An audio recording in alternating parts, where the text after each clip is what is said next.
Very good morning, good afternoon, colleagues.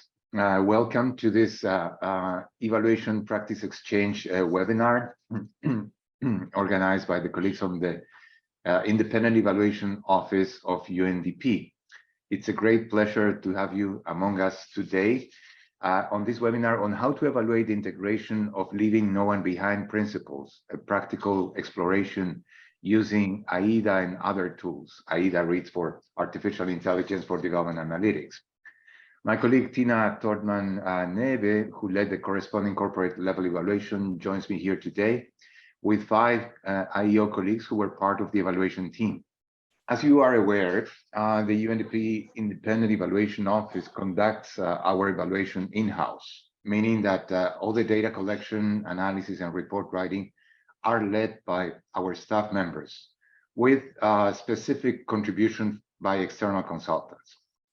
So that's why we learn a lot by having this approach to in-house led evaluations. And of course, we encounter many challenges in this road. That's what puts us in a very good position to share our knowledge and experience with other colleagues across the United Nations system. And several of you have already approached an issue on leaving no one behind, since you have evaluations coming up on the topic. Therefore, I think this is going to be a good opportunity for sharing experiences and learning together. The commitment to leaving no one behind, also known by the acronyms LNOB, is a central transformative promise of the 2030 Agenda for Sustainable Development. It is one of the 3 organizational directions of change for UNDP strategic plan and figures prominently in recent strategic documents of many organizations. But LNOB is not just of paramount importance to the UN agencies. It is first and foremost key to governments and people the UN serves. So as you are aware, the world is vastly unequal. After the pandemic, extreme wealth and opportunity coexist along extreme poverty, marginalization, and adversity.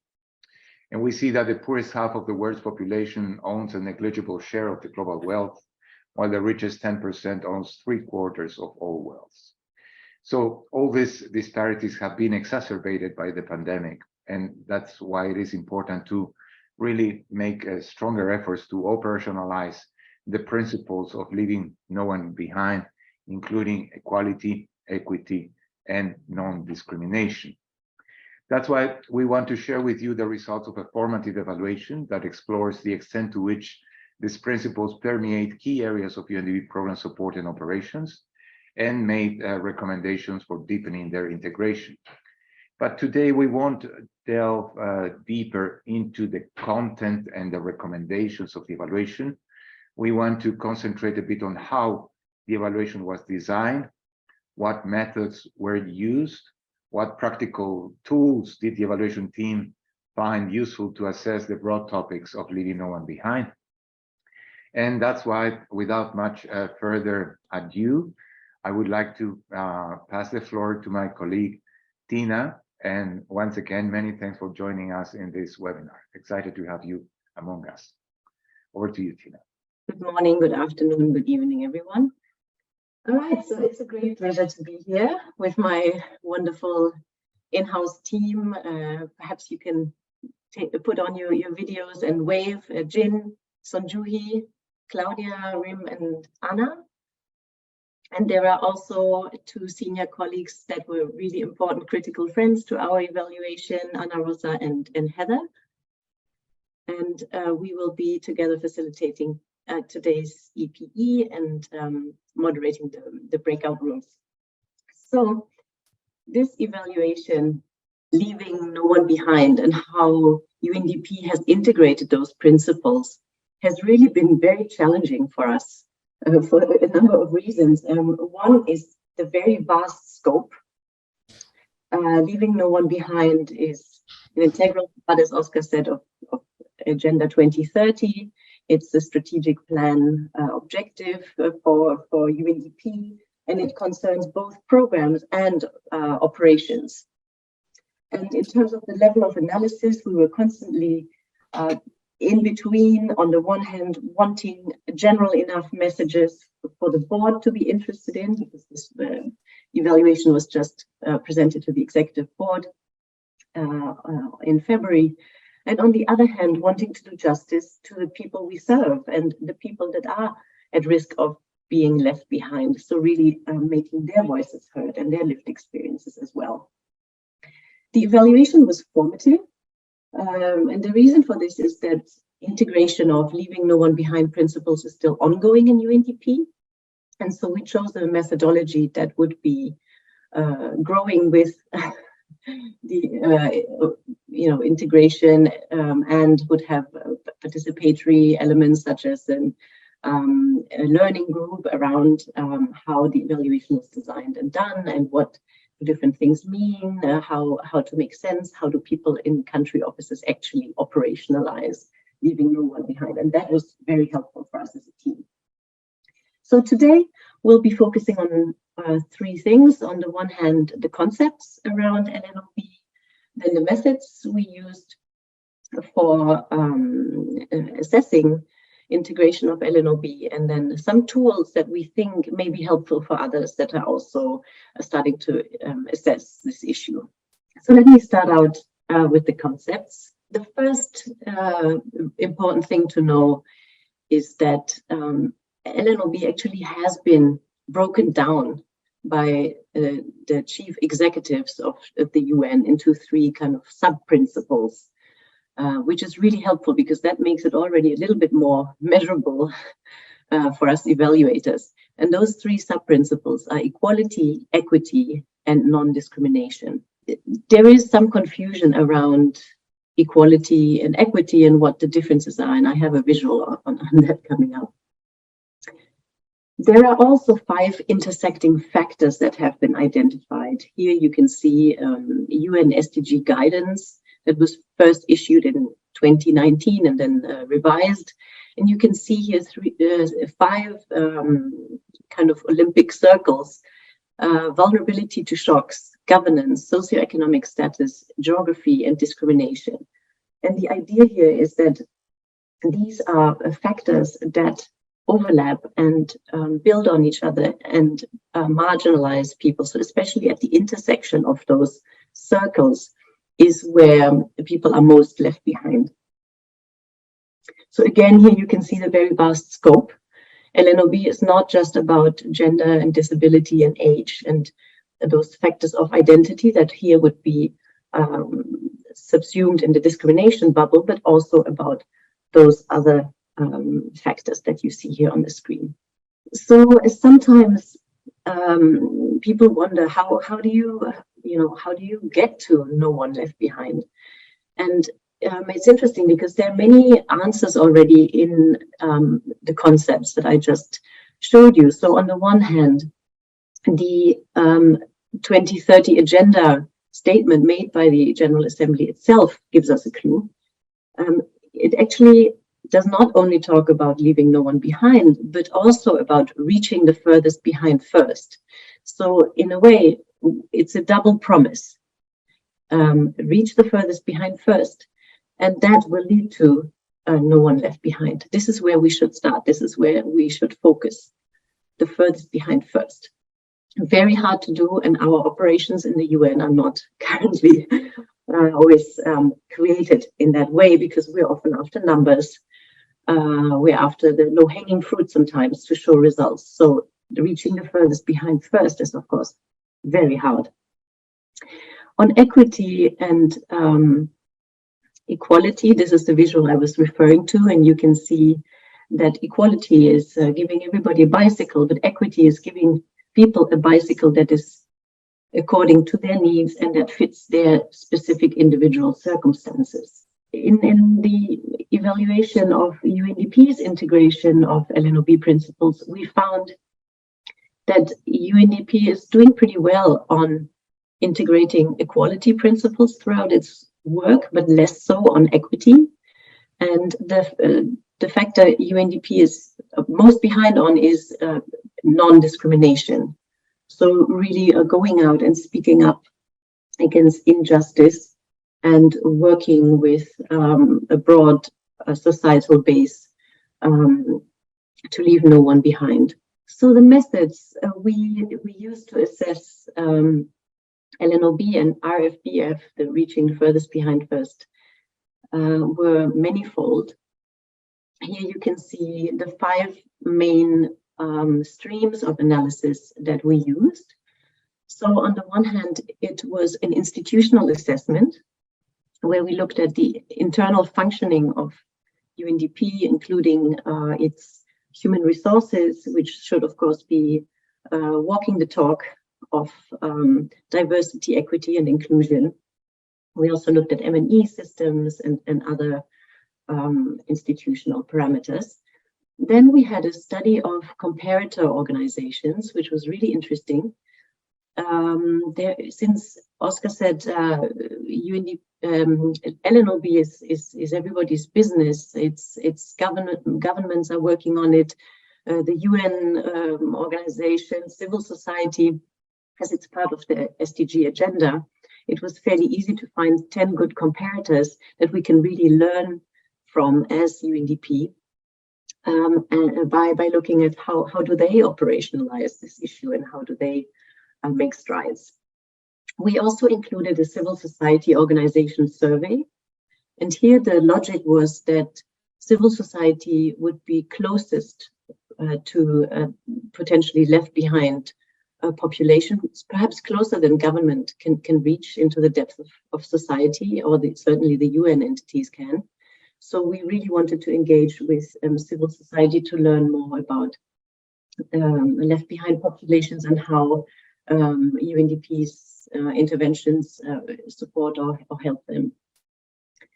And then we did 2 thematic deep dives on this. The idea was that there are some issues that are not easily captured by looking at programs and projects. And these are the kind of political dimension of leaving no one behind. So we specifically designed 2 studies around data use and how UNDP helps governments to know who's left behind in their countries by supporting national statistical offices and different types of surveys and administrative data. And the second deep dive was around coalition building to see how UNDP acts as an integrator to bring different actors together, including civil society, for pro-poor policies and to further the affairs and the needs of those potentially left behind. The 5th element was a programmatic assessment. And this looks classical. It's 15 countries, of which 5 received primary data collection, and the other 10 were desk studies. All in all, we reached nearly 1,000 persons, and we're very proud that 1/4 of them were at community level. Now I want to show you 3 specific methods that we used to see, what they brought to the evaluation, and perhaps it's interesting, and you can learn for your own purposes. So the first method I want to introduce is process tracing. Process tracing is a theory-based method, and the idea is that you trace down the results chain by really looking at very granular data. So here we use this for these 2 deep dives, as we call them, the political dimension. The example you see on the screen is for the data one, where we said that by supporting governments to know who's left behind, UNDP is helping policy development that can target the most left behind populations. And so you can see we did a kind of a confidence measurement, which is the green here. So we're showing to what degree we're confident that UNDP identified the right opportunities, provided technical assistance, helped data use and uptake. And then somewhere there should be another box which we weren't able to trace, unfortunately, and that is to what degree populations have actually benefited.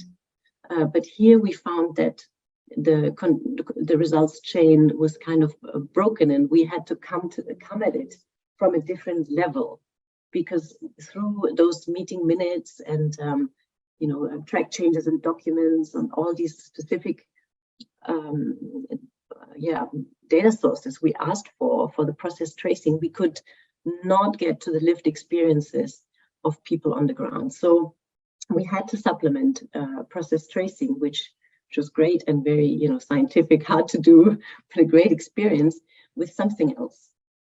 And the something else was really working in 5 countries at community level. So this was all done still during COVID conditions. So we had to really train national data collectors in how to ethically work with marginalized populations. We focused this around beneficiary groups, so people that were in direct contact with UNDP or UNDP's partners, because they were benefiting from UNDP interventions. And then we also spoke to service providers and experts who usually were academics or media professionals in those communities, and then community members who were not beneficiaries, but also living in the same communities and perhaps left behind on other markers. What this fed into is a kind of a mapping on the programmatic side of where UNDP's strengths are. And the framework we used here is examine, empower, and act. And in fact, if you look at the meeting invite, you have there a cheat sheet on a couple of LNOB concepts. And this is on the last page, and you can see how what the definitions are. But it helped us to show that UNDP is strong on examining through its thematic work. We call it signature solutions, so the thematic areas of UNDP, on poverty and inequality, and very strong on an act, so helping. So here I just wanted to point out that this mapping helped show where the strengths of UNDP are. So that's the dark green here. And this, this was a way of pulling together information from all these different sources, the kind of top-down process tracing and the bottom-up community work that we did, and package it in a way that is broad enough for the executive board and UNDP management to understand and do something with and actually react to in their management response. The third element of the methodology I want to introduce is artificial intelligence. This is our artificial intelligence for development analytics system, AIDA. And we use this in the LNOB evaluation to look at past evaluations and make sense of what groups specifically have been supported by UNDP in the past with what results. So UNDP has identified 18 so-called LNOB groups, which in itself is a very problematic concept, but I won't go there now. We just wanted to essentially see if there were any groups that were left out or overlooked by UNDP, and then others that were more focused on. And so AIDA has thousands of past evaluations in it, and is able to pull out information by keyword searches and then drill down to find more specifics. And actually we'll have a demo of this later, done by our colleague Andrea. So for the LNOB evaluation, we used 2 approaches. One is an inductive approach, which was looking at the data bits and paragraphs that were pulled out of AIDA regarding those various groups. So for instance, refugees or people living with disabilities.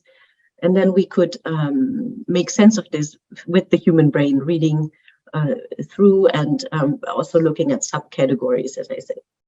The deductive approach worked slightly differently. We had a lot of evaluations already in UNDP, for instance, on disability, inclusion, or gender, that we could look at again. and see what the main takeaways were, some of the findings and conclusions, and then ask AIDA to check if those findings still hold, if there was new information around the same themes basically supporting this finding, or if the organization perhaps had moved on and acted on the recommendations. So one of the advantages of using AIDA was that we could actually drill down into specifics, such as, looking at evidence on disabilities and then putting a second search term with it, such as gender. And here it's interesting, we found that often UNDP evaluations have a kind of enumerative list of, the vulnerable groups, and then you find disabilities, gender, and so they appear in the same paragraph. But if you actually look at the evidence AIDA brings up, the issue of women with disabilities or men with disabilities, there were very few instances. So that is an interesting learning for us to be much more sensitive to intersectionalities here. The last tool I want to show you is about triangulation, because really after those 5 streams of inquiries and the many methods we used, we were overloaded by data and trying to organize all of this. And sometimes we found, contradictory or, well, I guess, evidence that pointed in different directions, like the example here. But the tool that we used is a triangulation matrix, where you can see on the left going down the evaluation questions, of which we had 4 with a number of sub-questions. And then on the top going across, you can see how we looked at data sources. So we had the data from outside looking in, like past evaluations, external sources of any sorts, such as civil society surveys, expert interviews. And then second is UNDP self-assessment. So these are the annual reports, the markers and interviews with staff. And the third source was external practices and knowledge. So here we used the comparator organization study, the key informant interviews and focus groups with local communities. And then the fourth, we put down some of the evidence variations, like the one on the previous slide, and some gaps to find out, where are the overlaps, where are the challenging questions we have to dig in deeper, and how robust is the evidence that we have. And in this way, we derived findings. So here you see just a quick view of the 6 recommendations that the evaluation came up with, and I'm happy to report that the UNDP Executive Board accepted all of them and is now implementing the management response. We think the acceptance of the recommendation is partially due to the learning group that I mentioned earlier, the fact that there was a whole concerted effort around this evaluation as formative, where people were already on the boat and buying into this effort that was oriented around learning. Before we head into some group work, I just want to quickly show again the tools that you will be using in the breakout rooms. So this is a little reminder. Look up, you will need these. The first is the 3 subcomponents of leaving no one behind, as defined by the Chief Executive's Board of the UN: equality, equity, and non-discrimination. So specifically look out for equity and non-discrimination. These are the 2 harder ones. And the second tool is the 5-factor framework. UNDP came up with this, and it was taken on by the UN SDG. You have the 5 circles here, and watch out for intersectionality, which is here in the center, and also at the overlapping areas around 2 circles.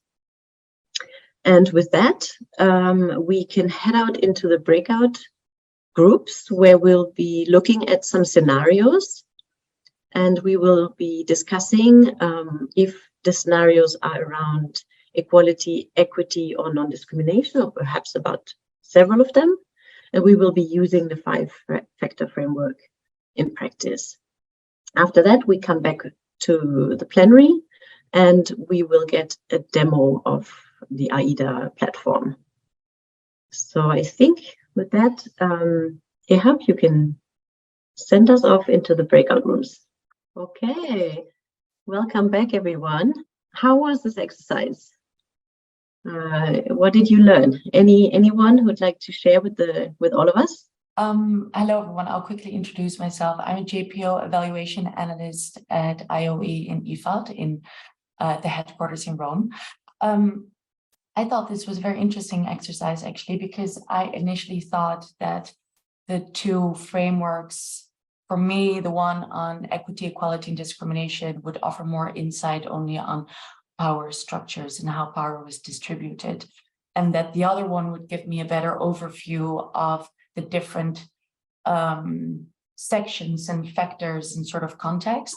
But in the end, our group tried to overlap these two frameworks, and that actually worked out very well. So you would look at discrimination within governance structure, for example, and this was a very good way of fully understanding or getting a grip of the context and how to use evaluation to improve it. So definitely interesting. Thank you. Great, thank you. Anyone else? Hi, Deborah here from UNHCR. I mean, very quickly, I think what we learned, I don't know if this scenario was the same for everyone, but our scenario was about the multidimensional poverty index. I guess there was not really one answer for the question. I mean, every question could be interpreted in a little bit of different ways, right? We had definitely, we couldn't, whether the objective was equity or equality or non-discrimination, we found that, it could be all the three, it could be one of the three.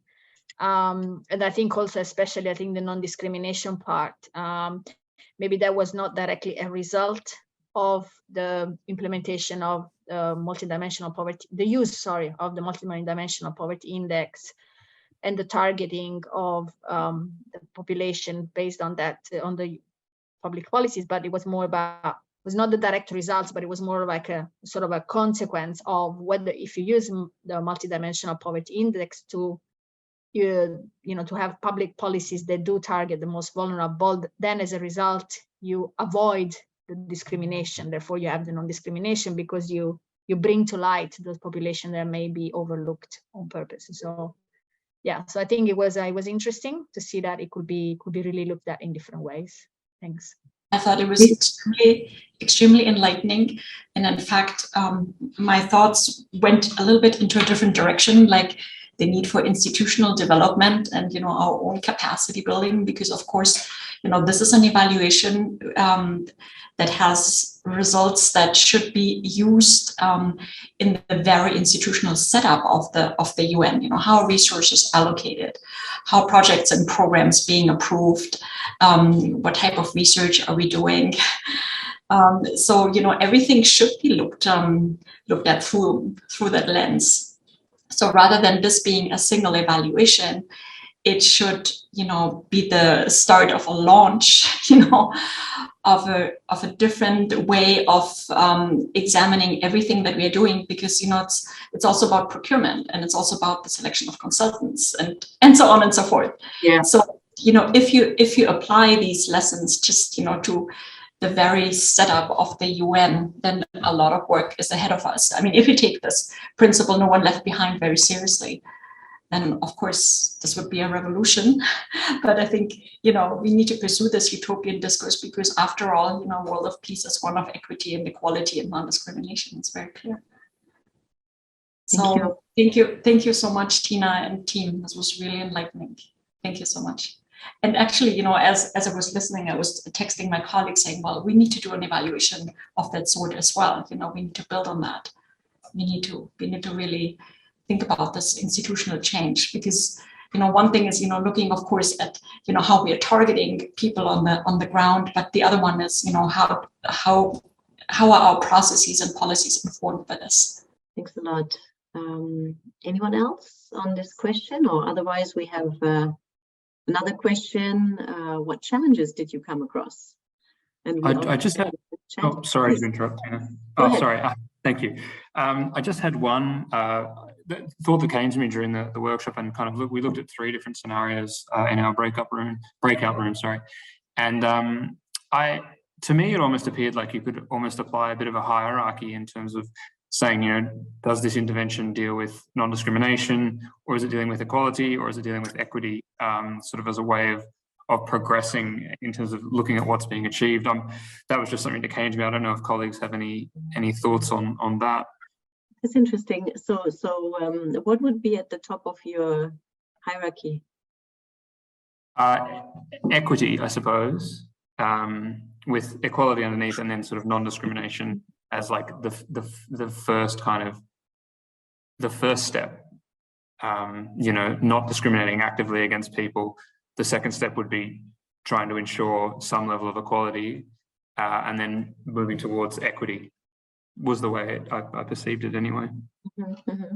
Interesting. Could be a triangle too, I guess. Yeah. Anyone else? Perhaps also on the challenges of the exercise, or in fact, you know, anything that this could mean for future evaluations? If I may, it's actually a point that our colleague Laurie has said, Laurie Bell from UNHCR, and I thought it was a good one. I guess a challenge, right? She was saying that often, you know, if you adopt this or want to adopt this approach of reaching the furthest left behind first, it usually means small numbers at a larger cost. So trying to kind of justify that cost to the you know, decision makers is a challenge. I think that's probably everyone can relate to that one. I thought it was a very good, well, challenging issue, that one. Thanks. Any further comments?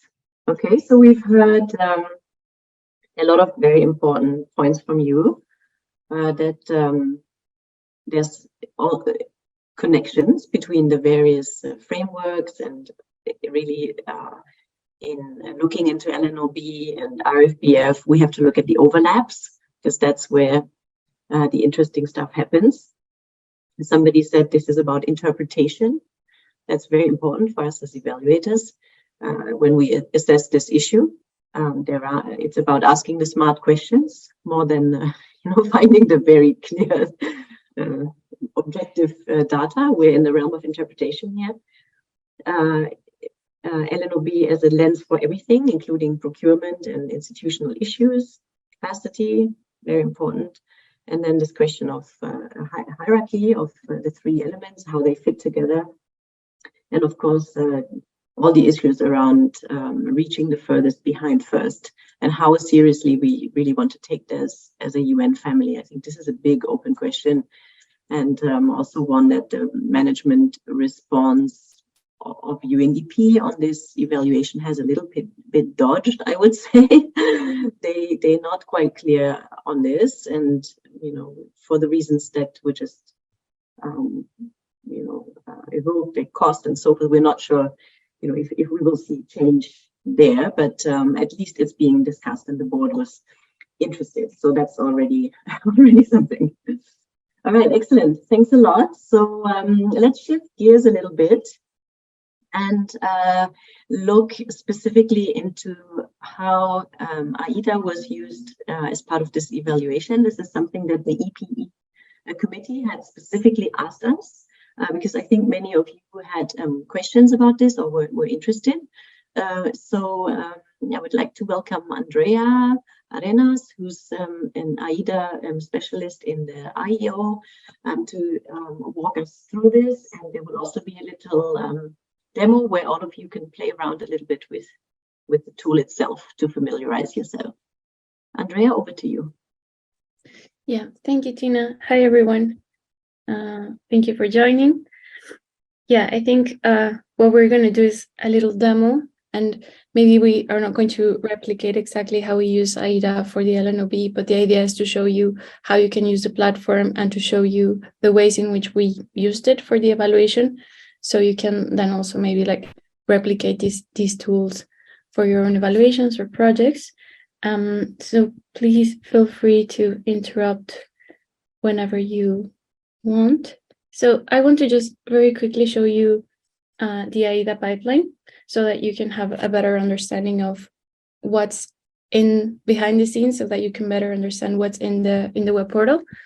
So the pipeline is just that first we ingest the more than 6,000 UNDP evaluation reports from the ERC. Right now, bear in mind that we only have UNDP reports, but we're doing our best to ingest reports from other UN agencies. And we hope we're going to be able to get this done very soon. Then we have the text extraction. We extract the text from the reports through AI. And then you have the comprehend models, which are the models that identify and categorize the text. So we have 3 models, one that identifies whether the paragraph is a finding, a conclusion, or a recommendation, and 2 models for labels, some thematic labels and some non-thematic labels. And the model identifies what labels belong to what paragraph so that you can search through the data faster.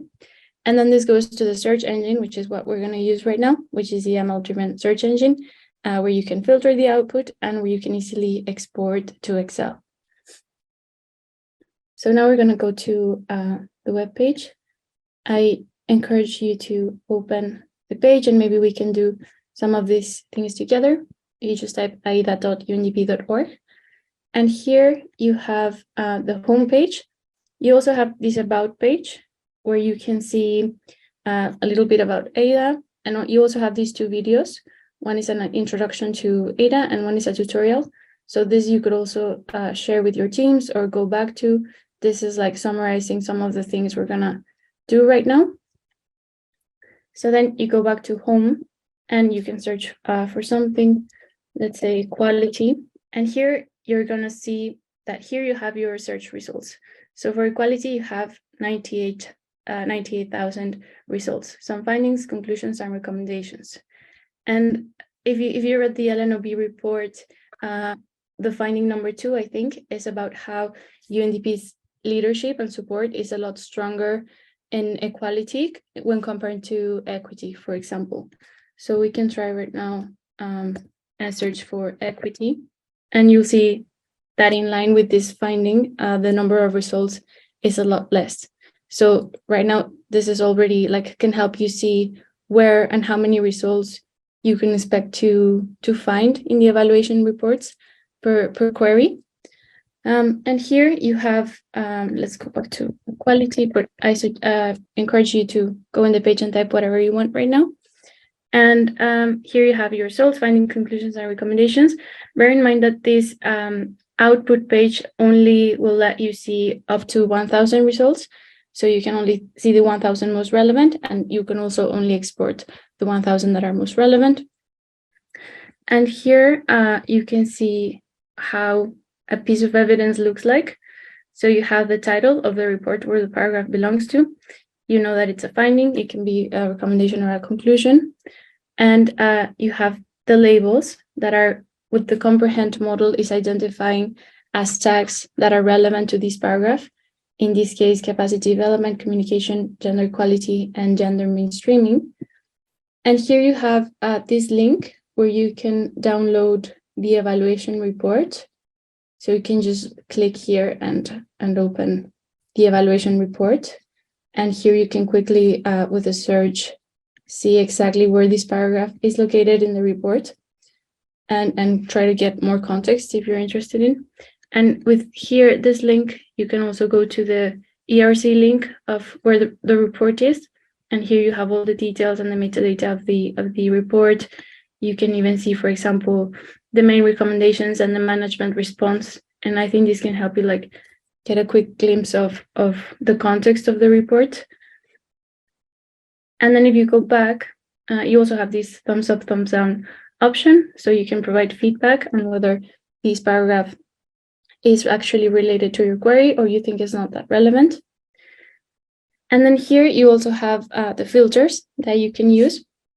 So let's say that you are only interested in evaluation reports after 2015. So you can apply this filter and it automatically will give you the data only for those years. The other filters that you have are topics, regions, countries, program units, SDG goals, income typologies, country groups, and evaluation types. So let's say, for example, that you want to see from the topics what part of this output is also specifically related to youth. So what this is going to do is automatically filter all the paragraphs that have the youth label. So this is a quality output, and you can just filter the ones that are also related to youth. And then maybe you also want to see youth and human rights, for example. And here it's going to give you the paragraphs that are related to both youth and human rights. And you can decide to apply all the filters that you want, maybe a different region, different country, an SDG goal. Bear in mind that these SDG filters only are going to give you data from evaluation reports that are evaluating projects that were linked to these SDGs, which is not the case for all the evaluation reports. So you might miss some relevant information. So just bear in mind that when you're using this SDG goal filter, here you can also filter per evaluation year, or select the sections that you're interested in. For example, only recommendations. And then you apply, and then you're going to get only recommendations related to the filters that you used. I think I'm going to pause here and maybe ask you if you have some questions, or give you a minute to go to the platform and try some of these keywords and filters and see if some questions pop up. Yeah, this is great. This is wonderful, a wonderful tool. I have a question about how was you mentioned that the relevance factor, right? To maybe screen out, to select. How is that defined? Is there a ranking that you like in terms of the feedback that people are and the machines learning as we use it more, or is there something in terms of like the number of times the word has been mentioned in the text? So how is the relevance defined? And I know from what the last time I saw a presentation on AIDA, I think that you mentioned that the element of sentiment analysis that wasn't well developed yet, but I was wondering how far is it now being implemented? Thank you. Do you have someone else other questions on this webpage? The second part of the demo is we're going to download, export the data, and see how you can use that in Excel. So maybe some of the more general questions we can leave till the end. But I don't know if right now you have something related to the webpage. I'll just quickly answer on the relevance. Each paragraph has a relevance score identified by the AI Kendra engine. And it is a combination of how many times the keywords are there, but it's not a keyword search. So I don't know, if you search for gender equality, you may find paragraphs that are talking about women or girls, and you don't necessarily have to have the gender equality keywords there for the results to show up when you look for when you query this. But I guess if you have gender equality and women and girls and related topics, and the report is about gender equality, the results are going to be considered more relevant. And maybe if you have a paragraph that is about forestry, and in some place it mentions something about women, but it's not relevant to the paragraph, it's not the main theme, the relevance score is going to be lower. Yeah, exactly like how it works is an AI search engine. I can't tell you exactly how, but we're considering in the second phase, let you see and filter per the relevance score, or at least give you some options of highly relevant, medium, low, and let you filter through that. Maybe that can help you go through the data and better identify whether you agree. But overall, Canva is a very good search engine and is usually very trustworthy and accurate. On the sentiment, maybe we can talk about it in the end. We're working on it. because of the time, I'll go to the export demo, if that's okay. So let's say that, yeah, you decide that you filtered the data the way you want it, and now you're going to export it in Excel. You just click here. We had selected only recommendations, but you can decide to export all, and it's going to give you the export here. This is in CSV, but you can just decide to open it in Excel. And it's going to look something like this. This is exactly like how the page will look like if you download the data. I think you can try that now.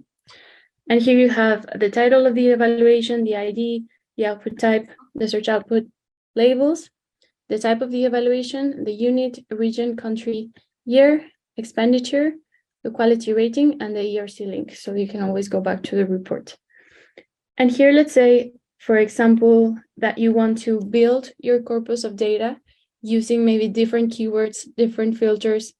So what you can do is add a column here and type like IDA keyword, and just remember yourself that this was the output for equality. Then you can download other outputs and put them together in the same spreadsheet. And with this column, you can always remember what keyword gave you that output. And let's say that you do that for the three LNOB main components, equality, equity, and non-discrimination. You can have something like this output where I compiled the 1,000 paragraphs from those three searches in ADA. And here you can see that you can see these three. And here, let's say that you want to further see what's inside all these paragraphs. Maybe you have a hypothesis or an idea of or specific overlaps that you want to check how they are showing up in these paragraphs.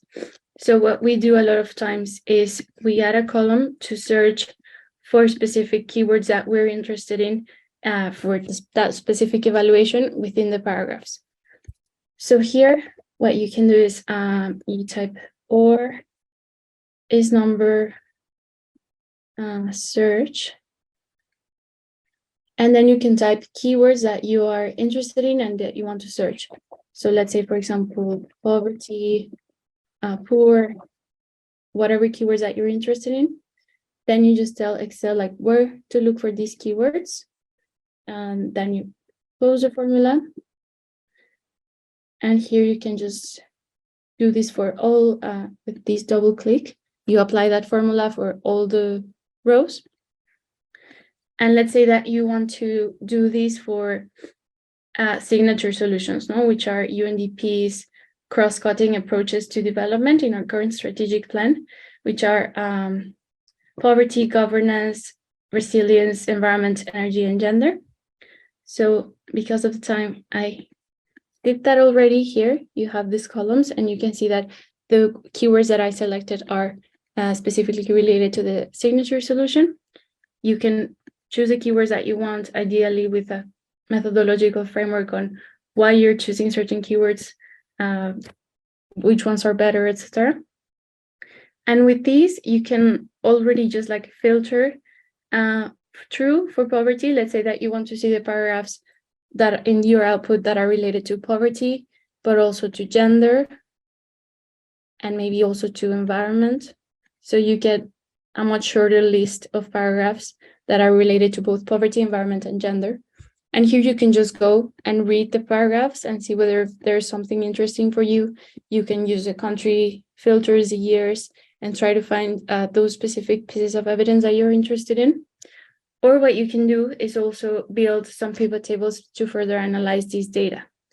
So what you do with that is you can clear your filters, and then you insert a pivot table.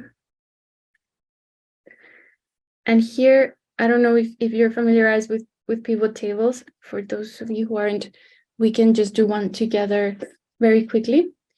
So let's say that you want to see the list of all the titles that you have, all of your reports.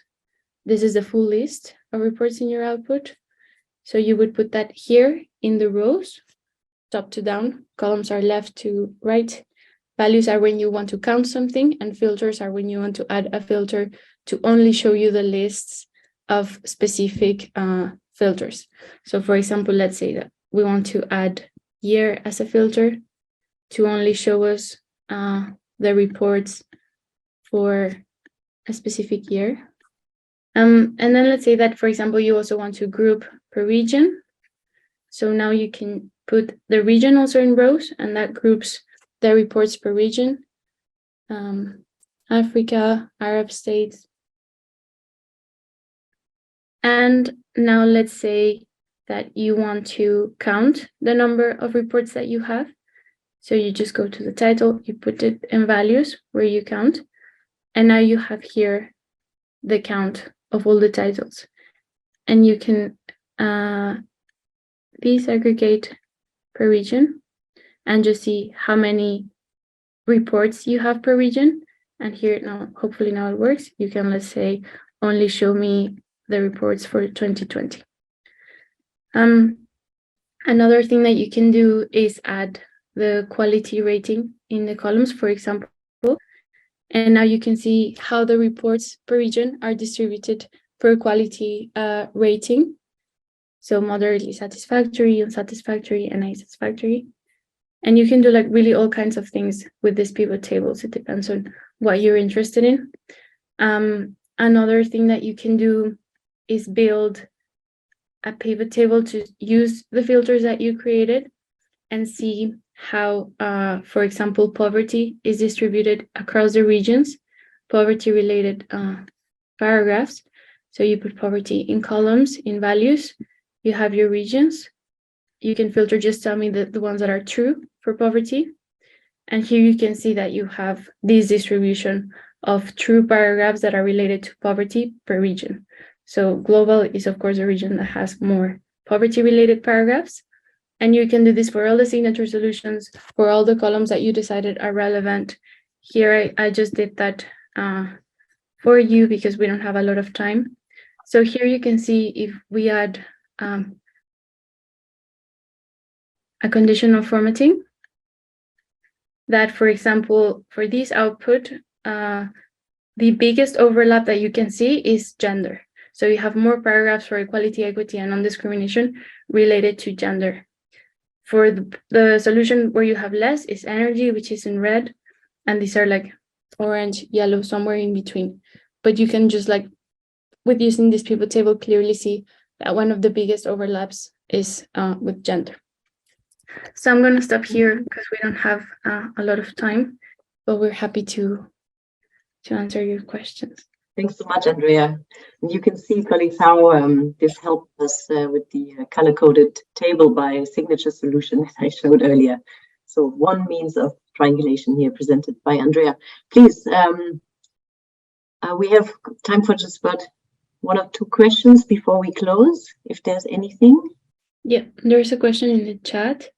And yes, right now we only have UNEP evaluation reports. But we have a pilot for the expansion to all UNEG agencies, and we're hoping to present that to the board this week. So hopefully we'll be able to have reports from other agencies soon.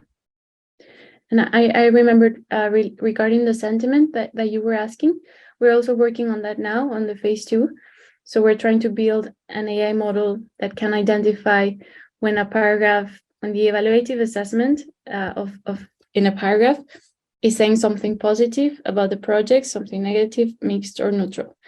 And ideally, if that works very well and it's very reliable, you can also use that to quickly try to find things that are working and things that are not working within all our corpus of evaluative evidence. Going back to the framework which you introduced, the 5-factor framework, did you actually, in terms of the methodology, did you break that further down? I mean, if you look at those categories, geography, for example, right, you have various subcategories. And my question is, did you introduce some kind of metrics for those subcategories, or you just treated them as broader categories? Yes, thanks, Caspar. Actually, UNDP had already done that for us. They had identified so-called LNOB groups. And you would have there rural, urban, peri-urban, and so forth. So it's already broken down in that way. And projects are tagged against them. So what we could use in the analysis of past evaluations using AIDA, we could just apply that tag actually to the text fragments. But I do want to say that the evaluation team was very critical of this grouping, because there is no way, I mean, it just basically classifies people into categories. It doesn't get at intersectionalities. You know, what if you say youth can be male or female or something else, right? So an old, and I mean, the elderly can be disabled or rural, or so.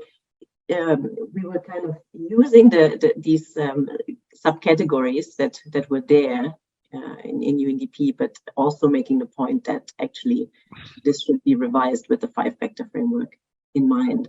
We are ready to close. We're already 1 minute past the half hour.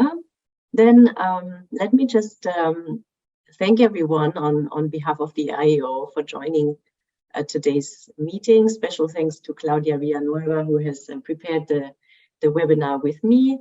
And we hope that you have taken away some tools that you could use in the future. And if you have any questions or want to discuss any of this further, come to us. We're all very passionate about this evaluation and this topic, which has really taught us so much, and there's such an important and perhaps bumpy road ahead, but we're all in this together and happy to help out if we can. So let's stay in touch. Have a great rest of your day.